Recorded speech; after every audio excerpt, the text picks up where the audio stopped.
Welcome to our 2022 Wildwood 22 RBS. Starting right in the back here, you're going to find your exterior shower. So you've got a key just like this little guy there. You can stick it on in, open it up.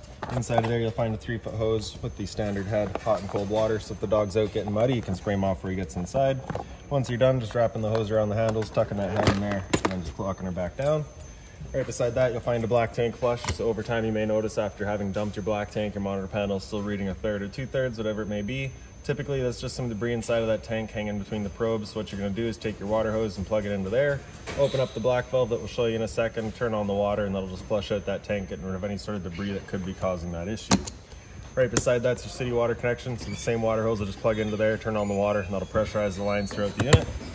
Beside that's your cable and satellite inlet. So as that pops open, you get cable on the left, satellite on the right. So the coax cable will just plug into the respective ports, power up it with your TV locations. Down in the bumper here, if you just kind of reach in and pull that cap off, inside of the bumper, you're going to find your sewer hose. Just take note of those 2 ears and the adapter here. It's how I'll be hooking it up to your sewer system. And the hose itself, once fully extended, is about 20 feet long. Just keeping it stored in the bumper back here help keep any sort of stench out of the unit, keep things a bit fresher, and that cap just presses into place. Straight up from there, you're going to find your power port. So as you pop that open, you'll find a little notch in the bottom corner there. It's going to line up with this notch here. Press those in together and give it a little 1/8 turn. That'll lock it into place. And then you get the threaded collar in the back there to really lock it down. Following the cord back, you're going to find a standard 30 amp end there. Most campsites will have that. You can just plug straight on in and you're good to go. We do also provide you with a 15 amp adapter. So if you're looking to plug in at home to charge your batteries or run your fridge, you've got the power to do so. Right down here, you're going to find your sewer system. So that cap, if you just kind of press on it and turn it off and pull it out of there, you can see it's got the same ears on it that your sewer hose had. So that'll attach the same way where you're just pressing it in, giving it the turn, click send, and there you have it. On the left, you get a gray valve. On the right, you get a black. So that black valve is, of course, controlling your black tank. Black tank is filled from your toilet. So it's typically going to be your dirtiest water. So we'll be dumping that first. Once that's done, you can then come to the gray. The gray tank is going to be filled from your sinks as well as your shower. So you'll dump that last to help keep that hose as clean as possible. Kind of right behind it, you get that other gray valve right there. So that's going to be for your galley tank, which is specifically for your kitchen sink. So you can dump that last, typically cleanest water. Also in here, you've got your low point drains. They're kind of just up in the frame. Just the little valves there, you can open those up, drains out the water system. Purpose of those would be if you're leaving the unit for a while and you don't want your water going stale or stagnant, or if you're about to winterize the unit, you just want to get all that water out before pumping antifreeze through. So we'll make our way towards the front of the unit. We get one end of your storage compartment here. So as you pop that open, just the magnetic latch holds it up for you. Does see straight through to the other side. Inside of here, you're also going to find your water hose. Inside of that water hose, you'll find your park adapter. So your 30 amp cord into there, 15 to a standard outlet.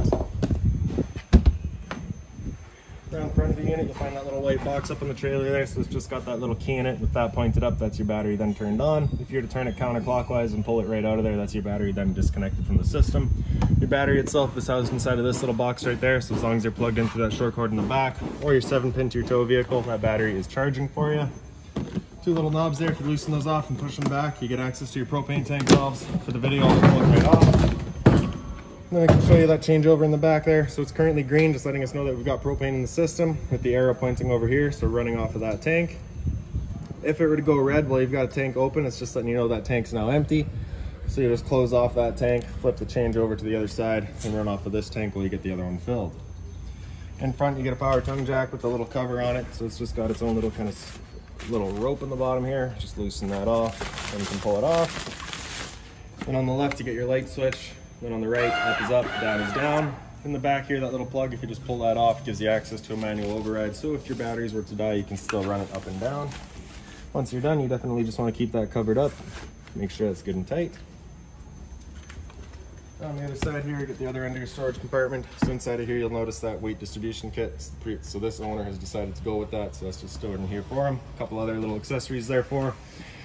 And down here, so this little S hook basically is going to be your manual override for that tongue jack up front. Just that end will slide into that little hole there. And this guy here is the manual override for running all of your stabilizer jacks. In here, you also get the little hamper, so I'll be able to show you that from inside of the unit. And then the door here is also a dry erase surface. Stabilizers are all electric, so they're off of this switch here. So you press and hold extend. Stabilizers make their way down. The stabilizers do just equalize, so you can see if I got my foot underneath there, the other leg just goes. So they're not going to level your unit, they're just going to stabilize it. So once they're down all the way, you'll kind of hear that extra load on the motor, and so that's just going to be a time.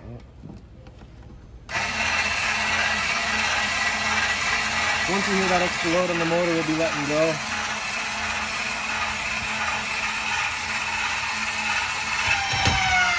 Just that right there. Now if you're to continue extending and try to lift the unit with these guys, you will actually strip the gears right out of this electric motor, so you definitely want to avoid doing that. Hot water tank here, so you're just going to pop that open, line up that keyway, and it pops right out of there. You get the two little posts in the bottom. For turning it on with electricity, you just got a little switch down there, you turn that on, fires it up with electricity. We're firing it up with propane. We got a switch just inside of the unit. Once we get in there and fire it up with propane, it will go over a reset procedure. The button that I'll refer to is just right here. Before we turn it on with either source though, we just want to hit that relief valve right there, make sure that shot of water comes out.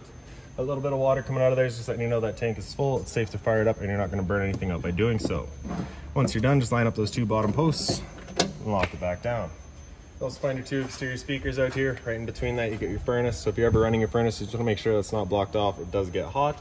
Straight up from there, you're going to find your stove vent. So of course, propane stove is putting off fumes whenever you're using it, so you just want to make sure this flap in here is opened up so that our fan inside can evacuate those fumes. Once you're done, you're going to press it back into place and you'll hear it click. That'll just prevent any sort of dust from getting kicked up in there. GFI protected outlet. Right above that, you get your cable and satellite outlet. So if you're looking to have TV outside, you got the power to do so. Your TV backer is just right there. Freshwater tank inlet, so you pop that cap out and your water hose will stick into there, turn on the water, and it fills up your freshwater tank. You know that tank is full once it starts spitting water out of that vent right there, and the drain for it is just this valve right there, so you can see we got that emptied out. And then towards the back of the unit, you just get the same switch for your stabilizer back here. Works the exact same as up front. And then in the back of the unit, you get your spare tire. Straight up from there, you'll find the pre-wired mount for a rear view or observation camera. So now we'll make our way inside of the unit. The steps, we're just gonna pop those up 90 degrees and they fall into place. Open up the door. The door is just on a friction hinge, so it just kind of sits wherever you leave it. Pull that blue handle in towards the center, and then you can slide your steps out. That little tab right there, if you just kind of push it into place, you can extend or retract your legs just based on your campsite needs. So as we make our way inside, first things first is right on the left there, you get your fire extinguisher. So that's standard, pull the pin, point and shoot. Straight up from there, we get your light switch. So as you press that, that'll turn on all your lights. If you press and hold, that'll dim them down. Continue holding, they dim back up. And just release at any point to choose that level of light. You also get your kind of little closet space right in here. Straight up top, you get a little light just on its own center push button.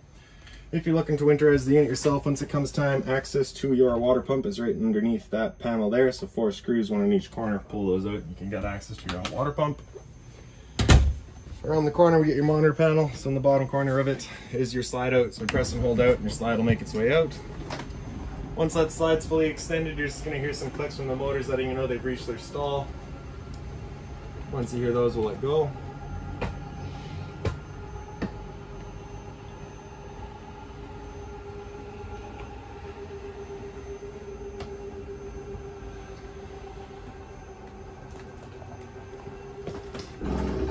There you have it. Right beside that's your slide out, or sorry, your awning switch. So press and hold out and your awning will make its way out. Once that awning's fully extended, we're gonna see a little white flap come down at the end as well as the black metal tube. Once you see that, you're gonna wanna stop. If you're to continue extending, it can actually wind itself up backwards, in which case your fabric will be underneath the tube, allowing it to then hold water, accelerating the growth of mold and mildew.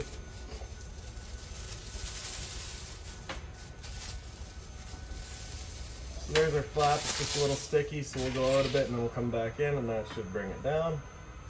There we go. Right.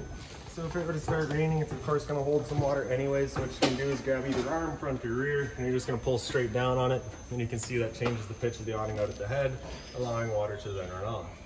Now if you like that angle better, because it does give you more shade, you can do the same thing with the arm up front. Before you bring it back in though, you just want to make sure these arms are back out straight and fully extended, just so we're not running the risk of bending them. Before we bring it back in, I'll turn on your awning light for you. I'll show you that switch right here. That's just your light switch on the left there. Once you're done, you press and hold in, that awning will make its way back in. Again, you're just watching to make sure that your fabric is over top of the tube.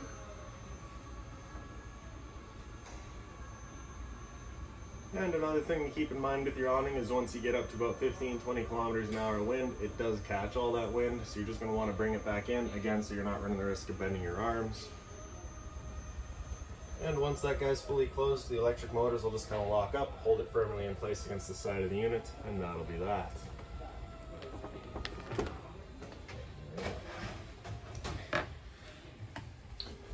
So your light switch beside that awning switch there does a little accent light down below as well as above your slide. Get your water heater switch, red one on the right there. So as you turn that on, you get that little light up there letting you know the ignition sequence will start. Once that sequence is started, that light will go out. It'll try that 3 times. If after the 3rd try it hasn't fired up, it's at that point that light's going to come on and stay on. At that point, you'll go and use that reset button that we'd shown you. So sat right here, you can hear the click of the igniter and the whir of the flame. We know the tank is good. Water pump switch on the left there turns on your water pump, drawing out of your fresh tank to pressurize your lines. Then up top you get your monitor system, so battery on the left there, so you can see you're currently C for charging, G would be good, F is fair, L is low. Your fresh tank, as you fill that up, you go to 1/3, 2/3 and full. Same idea for your black, your gray, and your galley. Like I said outside, black is your toilet, gray is going to be your bathroom sink and shower, galley is going to be your kitchen sink. Entertainment area here right beside it, so you get your power outlet for it. Antenna outlet right in the center here. Turning that antenna on, you just hit that button there, turns on that light, letting you know it's turned on. Above that is your cable and satellite outlet, and beside that you can see our pre-wired for Wi-Fi. Your stereo here, so you press that power button, it'll turn it on. There we go. All right. There. All right. So mode, you can cycle through all your different inputs, of course. So you get your auxiliary, which is in the front, TV, see your HDMI through the front, DVD, again, same idea, Bluetooth, connect to your phone, and back to radio. If you hit select, you can get through all your settings. Sound on the right side here, so you get your up and your down, and then on the right side there, you get your mute. Zone 1 is going to be the soundbar itself. Zone 2 is the outside set of speakers. Seek and pause and play, and of course power button, turn it back off. Down below that is your fireplace. On the right there you get the power button, center right you get your flame color. In the center you have that bottom illumination. On the left you get your heat, so off, low, and high. And then on the far left you get a timer of 30 minutes up to 9 hours. Power button, turn it back off. A little bit of storage down below. TV backer right here so you can see what would fit. Then into the kitchen, you can get your microwave up top. It's pretty standard, just like home. Down below that, you get your range vent, so you get the light on the left, fan on the right. So that's that fan that you want turned on whenever you're using your stove, so we're evacuating our fumes. The bifold cover just flips on back. And you can take the knob and press it in over to high, hit it with the igniter, and you see she fires right up. Once you're done, just turn it back off, close it back down. Button on the right side there turns on your knob lights as well as your oven light. For firing up that oven, you're going to press that right knob in over that little flame, hit it with the igniter, and once it clears all the air to that propane line, she'll fire right up. So this is a good time to mention that the first time you go to use your propane system, especially if you've been away from the unit for a while, it will take a minute to fire everything up just because it'll have to clear the air of the propane line, so it's perfectly normal. Once you get that flame going, you just hold that knob in for another couple of seconds and you can release the knob and the flame will hold itself. Turn up to your desired temperature and she fires right up. Once you're done, just turn it back down to pilot. But if you're leaving the unit or going traveling, you just want to make sure it's right off. If you're looking to winterize the unit yourself once it comes time, this panel right here has one screw right in the bottom and center, so you can get access to your hot water tank to hit those bypasses. On the side there, you get your active Susie. Above the sink is a little light. You get hot, cold water here, of course. Mobile head, shower head feature as well. The cover here is just kind of the fold-up style, and that is also stainless, so if you need to put something hot on there, you can. Bit of storage up above that. So inside of here, you'll find that binder. Inside of that binder is all of your owner's manuals, any keys, anything like that for the unit, you'll find right in there. And a bit more storage beside. Then up on the wall beside that, we got your thermostats. You press that bottom bar there, that'll wake it up, and then it'll come into fan low. Fan low is just going to turn on the air conditioning fan on low and just move some air around. There's no cooling involved in that. After fan low, you get fan high. So again, just moving air around with the high fan. After high fan, it comes into cool high. So at this point, it'll have the compressor cut in and out as needed, leaving the high fan on all the time. Same idea in cool low, compressor in and out as needed, low fan all the time. After that, it'll come into cool low auto. At that point, it becomes an on-demand system where both the compressor and the fan will cut in and out as needed. Cool high auto, same idea, on demand with the high fan. With the air conditioner going, you basically got two different options. You can have these two louvers here closed, in which case we'll be using all of the ceiling ducting to move the air, or you can open them up and it just dumps all of its air into the living room here. So first get out to your campsite, you want those opened up, cool off this area as quickly as possible. Then you can close them off to start moving the air throughout. After cool high auto, if you hit it again, it'll come down into heat. We'll turn off the air conditioner and turn on the furnace. With that furnace going, it's going to be moving its air through the floor registers. I believe you may also have some portals throughout the unit. We'll show you those if we come across them. The first couple of times you run that furnace, you may get a bit of a smell throughout the unit. It's just the new furnace smell, and it will go away. After heat, you hit that bar again, it comes back down to off, and then just kind of cycles back around. Get your power outlets below that, and kind of down below that, you got your LP detector. Propane's heavier than air, it'll sit on the floor. This guy will detect it, it starts going off just like a smoke detector would. Beside that, you get your power converter, press it top and center, and it pops on open. All of your breakers down the middle there, whenever a breaker breaks, it's going to sit in the center, so just turn it off and then back on to reset it. On the right side, you get all of your fuses. Whenever a fuse pops, you get a little red LED right beside it, letting you know exactly which one went. Then up into the bedroom here, so your light switch is just up on the wall there. The blinds throughout the unit are just these slow rise style, so you just kind of snap them and they make their way up. Emergency exit here, you pull on that red tab to get rid of the screen, take this handle here, throw it outside, hop on out. A little bit of closet space here. There's also CPAP access, so you can run it all through there. You got a power outlet up on the side, USB outlet right over here. Storage across the top, as well as in the head of the bed, you get a little light there just on its own center push button. If we pick up the foot of your bed, you do get access to that front storage compartment as well as all the bins there.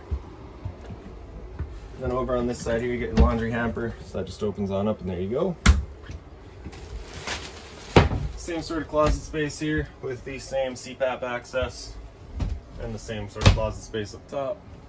The sliding door just has its travel latch, it's just that strap there, you pull that off, simple as that.